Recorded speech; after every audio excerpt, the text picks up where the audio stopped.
नमस्कार, मैं हूं आपके साथ नम्रता शर्मा।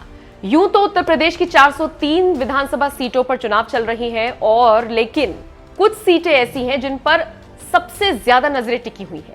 इन्हीं में से एक सीट है प्रतापगढ़ की कुंडा सीट, जहां से राजा भैया लड़ रहे हैं, रघुराज प्रताप सिंह, और दूसरी तरफ सपा ने अपने उम्मीदवार को उतारा है जिनका नाम है गुलशन यादव। ये वही गुलशन यादव हैं जो राजा भैया के कभी बहुत करीबी हुआ करते थे, उनके राइट हैंड कहे जाते थे, और साथ ही साथ ये भी कहा जाता है कि बाहुबली राजा भैया जो आज आपको दिखते हैं, उनको ऐसा बनाने के पीछे गुलशन यादव का ही हाथ है। खैर, ये गुजरे जमाने की बात हुई, आज दोनों प्रतिद्वंदी हैं और एक दूसरे के सामने खड़े हुए हैं। इसी कड़ी में जब अखिलेश यादव गुलशन यादव का प्रचार करने के लिए, उनको प्रमोट करने के लिए एक जनसभा को संबोधित कर रहे थे, उस दौरान अखिलेश यादव ने राजा भैया का नाम लिए बिना उन पर कई तरह के तंज कसे, और ऐसे में माना जा रहा है कि उन्होंने एक नए वाद विवाद को जन्म दे दिया है।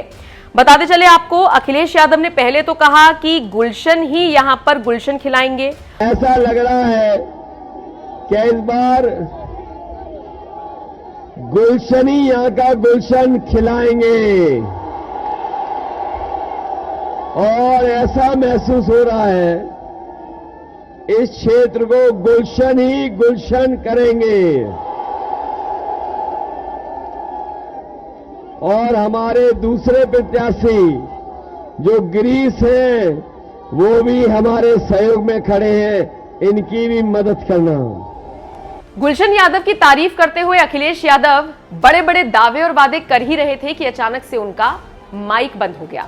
अब लोग सोशल मीडिया पर अखिलेश यादव का जमकर मजाक उड़ा रहे हैं, कह रहे हैं चले थे गुलशन यादव की तारीफ करने, राजा भैया का बिना नाम लिए उन पर तंज कसने, लेकिन देखिए इनका तो माइक ही बंद हो गया।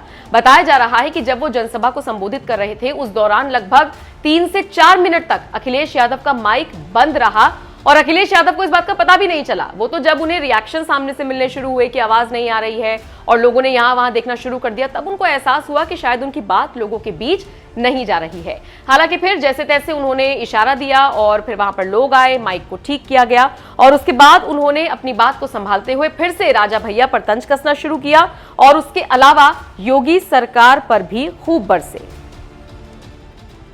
अखिलेश यादव ने इस दौरान कहा, मुझे पता था माइक ठीक हो जाएगा, माइक ठीक हुआ है तो सब ठीक हो जाएंगे और रहे बचे आपके वोट से ठीक हो जाएंगे। बताओ, वोट से ठीक करने के लिए वोट डालोगे कि नहीं? हमारे बाबा मुख्यमंत्री जो कह रहे थे गर्मी निकाल देंगे, वो ठंडे पड़ गए हैं कि नहीं? जब से वोट पड़ा है पहले, दूसरे, तीसरे और चौथे चरण में बीजेपी के लोग ठंडे पड़ गए हैं। अब कुंडा का जन समर्थन देख लेंगे तो भाप निकल जाएगी। इसके आगे उन्होंने कहा, मैं कुंडा के लोगों से विशेष निवेदन करने आया हूं कि कुंडा के लोगों को हमेशा मंत्री मिलता था, रह गए कि नहीं खाली। पहले भाजपा और सपा सरकार में मंत्री बन जाते थे, इस बार रह गए खाली हाथ। मैंने सुना है इस बार तरह तरह के हथकंडे अपनाए जा रही हैं, धमकियां दी जा रही हैं, कुछ दिया भी जा रहा है, डराया भी जा रहा है, इसलिए डरना मत। इस बार कुंडा में गुलशन ही गुलशन होगा। कुंडा में अन्याय की सभी सीमा लांघी गई है, कुंडा में बदलाव होगा। यानी कि जितनी भी चीजें कुंडा में हुई हैं, जो बुरी चीजें हुई हैं, उन सब का जिम्मेदार उन्होंने राजा भैया को ठहराते हुए कह दिया कि आप लोग वोट दीजिए और गुलशन यादव को ही विजयी बनाए। खैर, देखना होगा कुंडा में इस बार कौन अपनी जीत दर्ज कराता है। हालांकि इस पूरी खबर को लेकर आप क्या राय रखते हैं, कमेंट बॉक्स में अपनी राय हमें जरूर दें। मुझे पता था ये माइक ठीक हो जाएगा, क्योंकि अब जब माइक ठीक हुआ है तो सब ठीक हो जाएंगे और रहे बचे आपके वोट से ठीक हो जाएंगे। बताओ, वोट से ठीक करने के लिए वोट डालोगे कि नहीं डालोगे? और हमारे बाबा मुख्यमंत्री जो कह रहे थे गर्मी निकाल देंगे, वो बताओ ठंडे पड़ गए कि नहीं ठंडे पड़ गए हैं? जब से वोट पड़ा है, पहले चरण में, दूसरे चरण में, तीसरे चरण में और अभी चौथे चरण में वोट पड़ा है, बीजेपी के लोग ठंडे पड़ गए हैं। और जो गर्मी निकाल रहे थे, अगर आज कुंडा का जन समर्थन देख लेंगे, अगर कुंडा के लोगों को आज देख लेंगे इतना, तो उनकी भाप निकल जाएगी, भाप। जो लोग गर्मी निकालने की बात कह रहे हैं, मैं अपने नौजवानों से कह के जा रहा हूं, समाजवादी सरकार बनेगी तो फौज में भर्ती निकाल करके आपको नौकरी देने का काम करेंगे।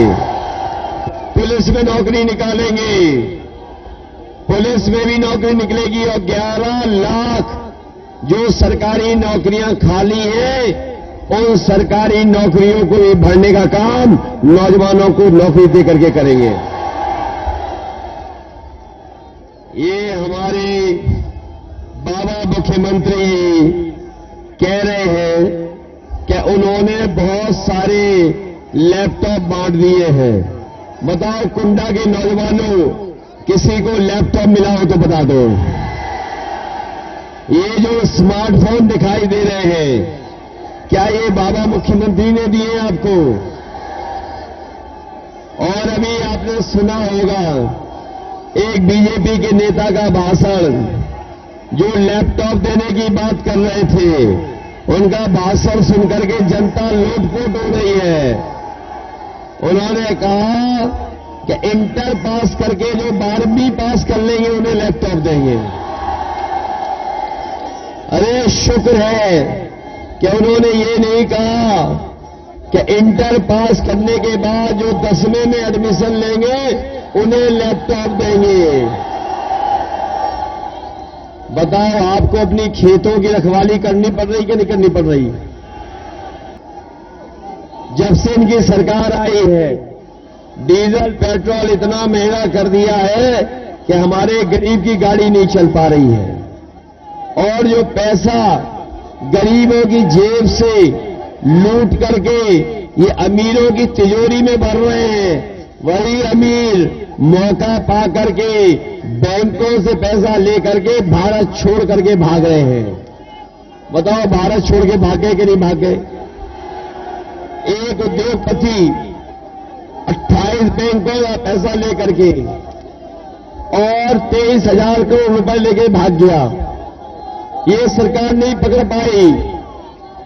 अगर गरीब कुछ लोन ले ले और नहीं दे पाए तो उसे ये सरकार पकड़ लेती है, लेकिन अमीर को नहीं पकड़ पा रहे हैं। इसलिए हम आपसे निवेदन करने आए हैं, इनके नेता जो हैं वो झूठ बोलते हैं। बड़ा नेता है तो वो भी झूठ बोल रहा है, छोटा नेता है वो भी झूठ बोल रहा है। और अगर इनके भाषण सुनोगे तो आप देखोगे जो छोटे नेता हैं छोटा झूठ बोल रहे हैं, बड़े नेता हैं वो बड़ा झूठ बोल रहे हैं, और जो सबसे बड़े नेता हैं वो सबसे बड़ा झूठ बोल रहे हैं। और वो कहावत तो सुनी होगी आपने कि ना रहेगा बांस और ना बजेगी। और इसीलिए ये सब कंपनियों को बेच दे रहे हैं, हवाई जहाज बेच दे रहे हैं, रेलगाड़ी बेच दे रहे हैं, कंपनियों को बेच दे रहे हैं, जिससे नौजवानों को नौकरी न देनी पड़े, रोजगार न देना पड़े। समाजवादी सरकार ने तय किया है कि सरकार बनेगी तो फौज में और पुलिस में नौकरी निकाल